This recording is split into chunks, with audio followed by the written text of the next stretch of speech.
Welcome back to the channel. So with just 1 week to go now until the Valencia Marathon, I'll give my thoughts on the decision for the marathon to go ahead. I'll give a bit of a training update in the last 4 weeks, and I'll give a race preview of the Valencia Marathon. So what are my thoughts on the decision for the Valencia Marathon to go ahead? So first of all, a bit of background and context is important to understand. So from what we've seen on the news in the past month or so, there's been some devastating floods within the Valencia area, which is an area that wouldn't typically have the infrastructure and be set up to deal with such devastating rainfall within such a short period of time. So it was something like they got a year's worth of rain within a couple of days there, which caused obviously the devastating effects that the city has been suffering from. I thought first of all the communication from the organisers, which were obviously in a very difficult, sensitive situation, was done pretty well. So we did have first communication at the start of November to acknowledge that obviously the events that had happened and that were providing an update on when the marathon decision would take place, to whether it's going to go ahead or not. In this period, we did have major events within the area. So the Valencia GP, which was a couple of weeks ago, had been cancelled due to the flooding. And the organisers gave themselves a little bit of time to consult the relevant authorities, consult the relevant stakeholders, to see if there was a possibility of the race going ahead or if it needed to be cancelled. So we did receive the email on Friday the 15th of November, which was basically, the short of it, it was that the marathon was going to go ahead. So it's quite a wholesome email about the situation, particularly the words in that they use. So it's going to be a hug to this wounded city was one of the quotes used amongst others within the email. So Valencia, if we think back to the last few years, really has promoted itself as being a very fast course, a record-breaking course, which has done all the promotions for this. Thinking back to the late Kelvin Kipton running the fastest debut marathon at Valencia only a couple of years ago.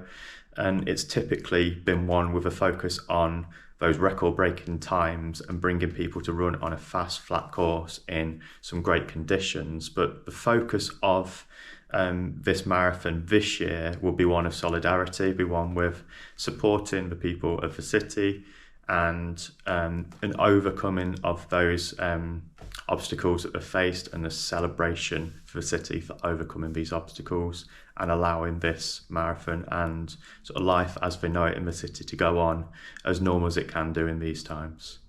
So do I think that this is the right decision? I think we've got to look at both sides of the argument here. So I know there's a lot of talk, especially on running forums, while the decision was still being made of whether people would go out to the marathon.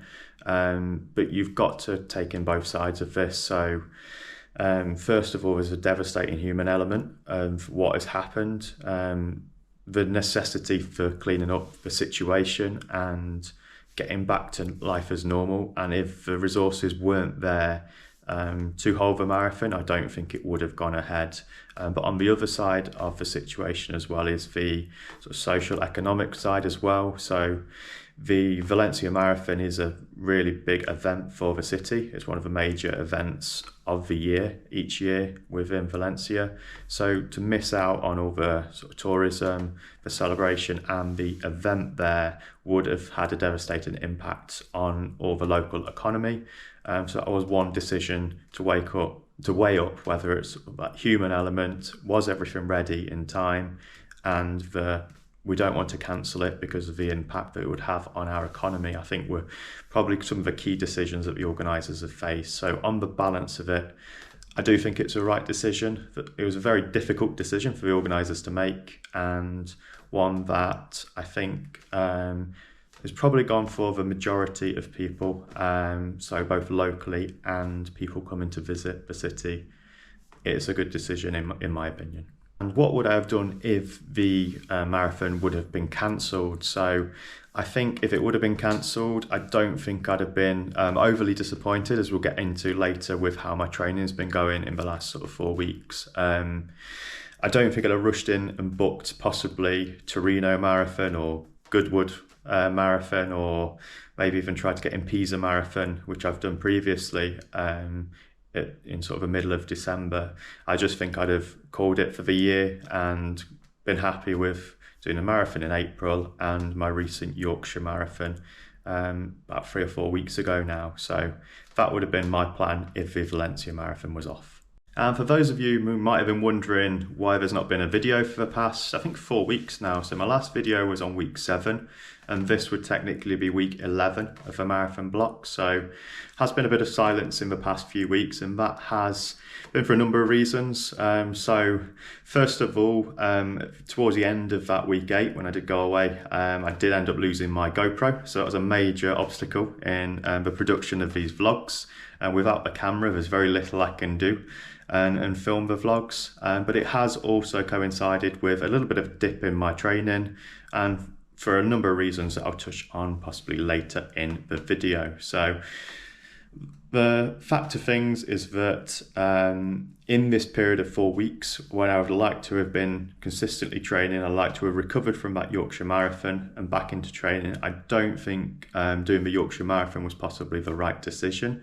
And I have been suffering from getting back into my training routine. It was a lot to expect of recovering from a marathon and then getting back straight into sort of the rest of my marathon training for Valencia. So that's probably something that I'll look at and not do again. If I'm doing a marathon, I'll do one within the block. And that was probably a regret of mine within this block, but it is one that I've tried and I know it's not worked for me at this time. So the other things that have been cropping up in the middle of going through a house move as well. So I've just moved to a new place. It's been a lot of added sort of stress and work to do. That's kind of took priority, as of a few things really, to put running to a bit of a lower priority at the moment. So I know that Valencia is some goal that I set out later in the summer and wanted to achieve, but there does become a time in your life when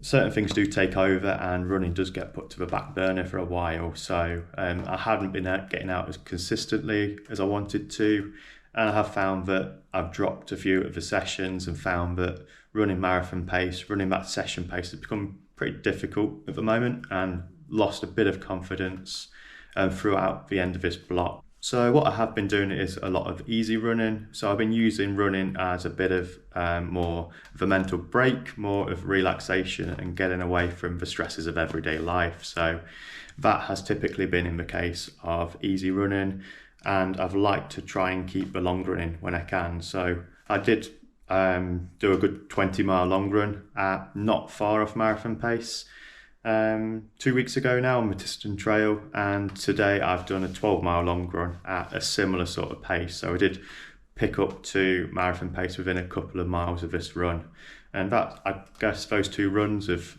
coupled with getting out for about 30 or 40 miles a week over the past 4 weeks. It's better than nothing and has kept me ticking over and in some kind of shape for the Valencia Marathon now. So what are my goals now for Valencia Marathon? With that being said, and my training in the past 4 weeks not as consistent as it should be, I think that setting my original A goal of 250 would be very ambitious.